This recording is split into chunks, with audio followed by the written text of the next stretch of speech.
Hello everyone, this is Group 2 of Vaccine Review Text. My name is Zidane and we are going to review Pfizer-BioNTech coronavirus vaccine. At the end of 2019, a virus outbreak had happened in the city of Wuhan in China. It was suspected that the cause of this virus outbreak was someone who was eating a bat. That person was infected by a virus who was found in the bat.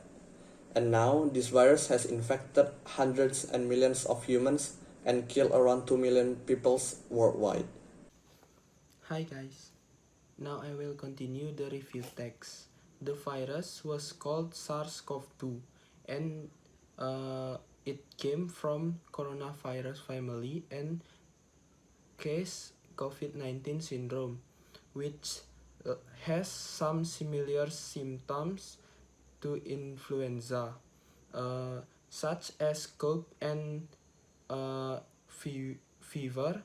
SARS-CoV-2 also spread very quickly and caused many people to be infected rapidly during a small amount of time. Even though this virus has a low fatality rate, a lot of people infected by this virus that from the complication, such as heart attack, high blood pressure, diabetes, and other diseases.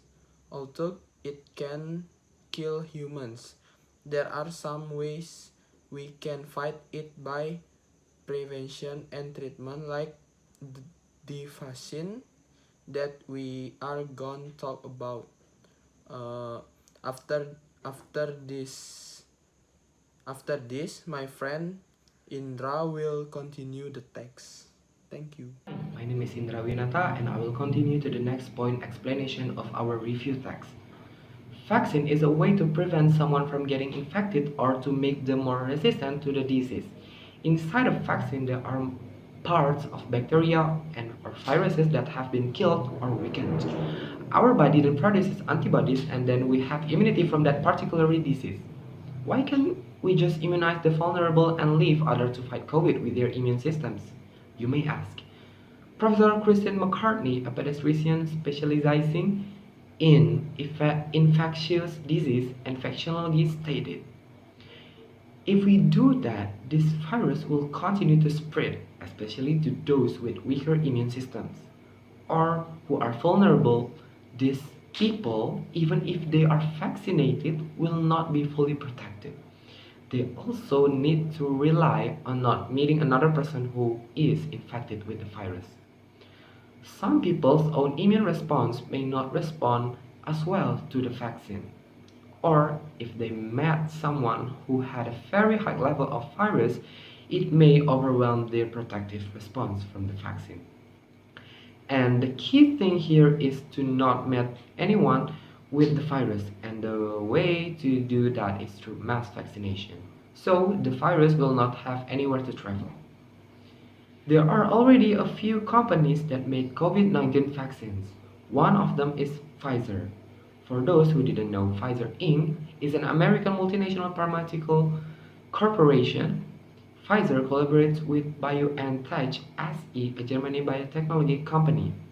BioNTech has a main focus in developing and manufacturing active immunotherapies for patient-specific approaches to the treatment of disease. Currently, Pfizer and BioNTech made a COVID-19 vaccine that attracts many people's attention. It has a 95% effective rate in preventing SARS-CoV-2 infection. There are only a few vaccines that have passed the 90% efficacy rate. The FDA issued the emergency use authorization, which allows Pfizer vaccines to be distributed in the United States. And then that's all from me, and thank you. Okay, thank you, Indra. However, a couple days ago, there were some victims from the side effects of Pfizer vaccine in Singapore. There are 4 out of 155,000 people reported to catch severe allergic reactions or anaphylaxis. The individuals in their 20s and 30s develop rashes, breathlessness, lip swelling, throat tightness, and dizziness, said Dr. Janil Putusiri, the Singapore Ministry of Health. He also said the symptoms were promptly detected and treated and all have recovered. The incidence rate of anaphylaxis here is about 2.6 per 100,000 vaccine doses administered. In contrast, the incidence rate reported abroad is around 1 to 2 per 100,000 doses after millions of people have received their jabs. Overall, Pfizer-BioNTech COVID-19 vaccine is a good vaccine to choose from. It has a 95% effective rate, which means people injected with it are less likely to develop a severe allergic reaction than other vaccines. And in some rare cases, there are only a few people who caught the anaphylaxis out of many other people. If you have had severe allergic reactions or an immediate allergic reactions, even if it was not severe, you probably should not get vaccinated by this vaccine.